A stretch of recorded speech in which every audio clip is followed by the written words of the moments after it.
hasilnya. Tidak ketergantungan dengan yang lain, apalagi di bidang pemasaran. Tidak harus membutuhkan mesin produksi yang modern, bisa dilakukan dengan secara tradisional. Tapi harapan saya ke depan agar kiranya ini jangan saja bisa dimanfaatkan untuk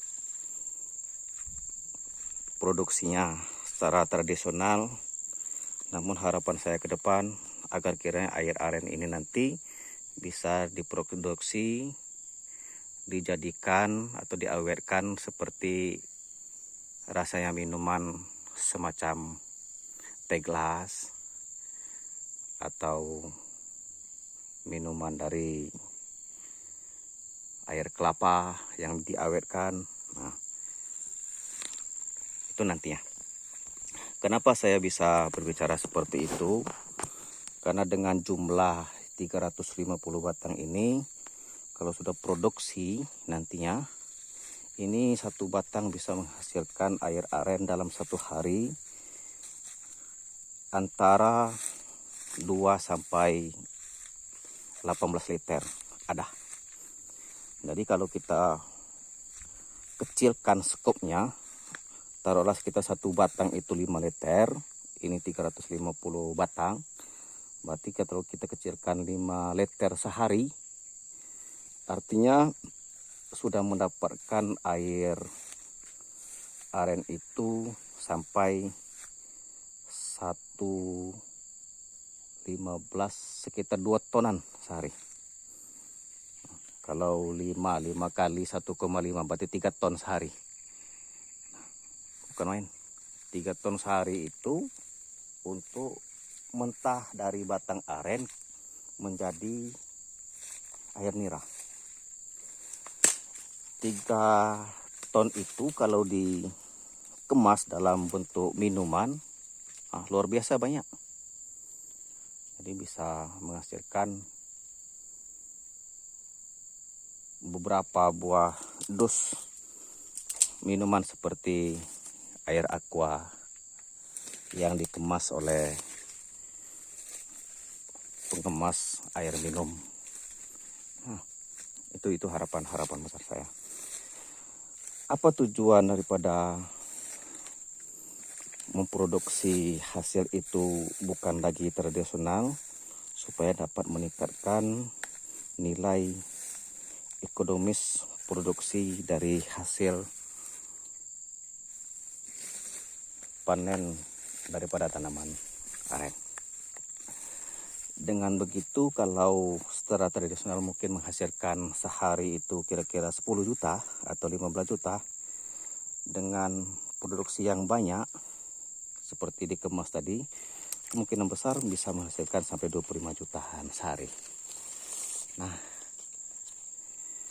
dengan 25 juta itu sehari, niat saya sebagai pemilik ini nantinya saya ingin supaya menampung yang para penganggur-penganggur yang tidak bekerja sama sekali.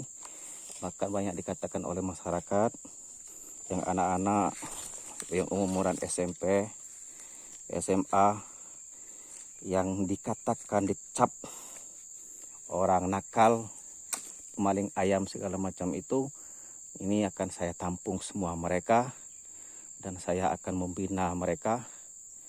Karena kenapa mereka berbuat dicap masyarakat seperti itu? Semua itu adalah sumbernya ekonomi. Di sini ada sumber ekonomi, maka untuk memenuhi kebutuhan mereka, itulah dapat obat yang dicap masyarakat banyak mereka yang nakal-nakal itu. Jadi saya harapan ke depan untuk membina ading-ading anak-anak ponakan saya yang ada di Pematang Jerang lah. Jangan sampai dia lagi terjerumus ke dalam hal-hal yang dicap oleh masyarakat tidak baik. Itu.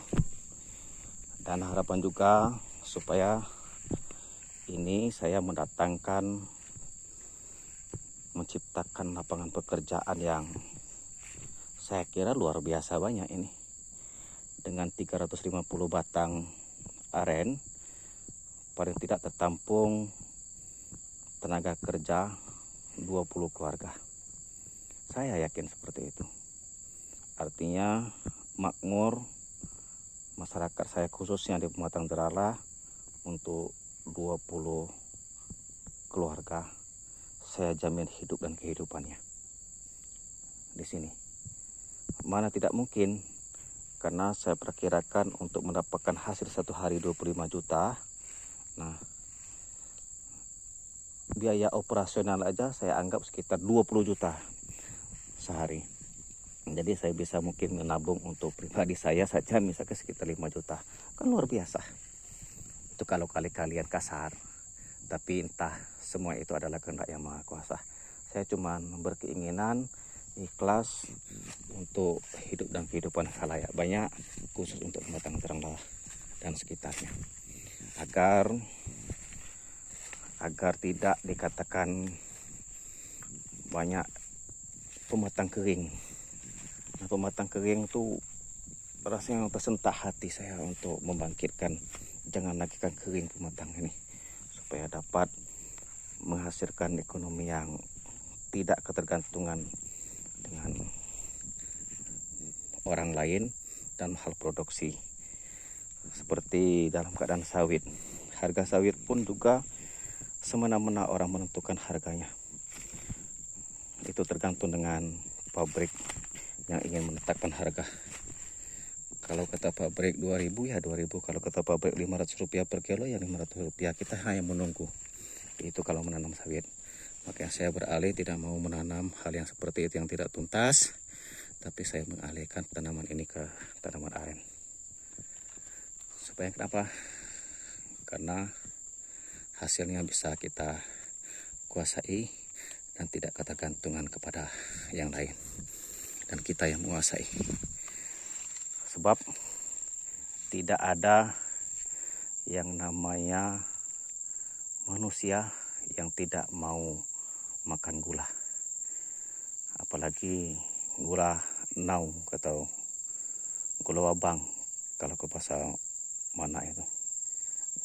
Bahasa kami ini ndek beliau bibir ini ndak mau jual gula wabang, ndak kalau. Nah, itu secara khususnya untuk peningkatan masyarakat Pematang Jerala yang dikatakan kering tuh. Dan umumnya nanti sekaligus meningkatkan nilai jual, ada kebanggaan tersendiri Kabupaten Bengkulu Selatan dan Provinsi Bengkulu, khususnya di Pematang Jerala, Padang Gilang, Mataram dan sekitarnya. Itu harapan saya. Sebab dari zaman nenek moyang dulu bahwa yang namanya gulau abang atau gulau nau, gulau abang butar, nah itu banyak hanya terdapat produksinya di Bengkulu Selatan. Ini merupakan puncak besar untuk produksi gulau abang butar. Itu kalau tradisional. Tapi saya ingin berharap nantinya supaya minta bantuan sama yang pakar-pakar daripada labor, pakar-pakar dari teknologi ilmu pangan dari universitas manapun, supaya saya ingin belajar bagaimana hasil ini, hasil aren ini jangan lagi dirubah atau dibuat penghasilannya yang lebih daripada tradisional, seperti kemasan air nira namanya. Saya kira itu ya. Saya mohon doa restu semuanya yang kira-kira mendengar suara ini.